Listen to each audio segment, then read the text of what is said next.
தந்த மொழி தாலாட்டில் கேட்ட மொழி சந்திரனை அழைத்த மொழி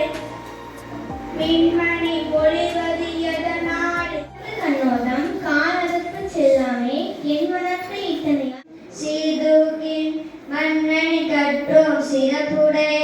மன்னர்க்கு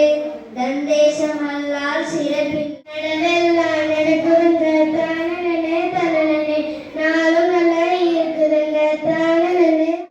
களஞ்சியமே சின்னஞ்சி ஊன்றிய மகளை போல ஏனி சத்திய வெளியெல்லாம் பூக்கா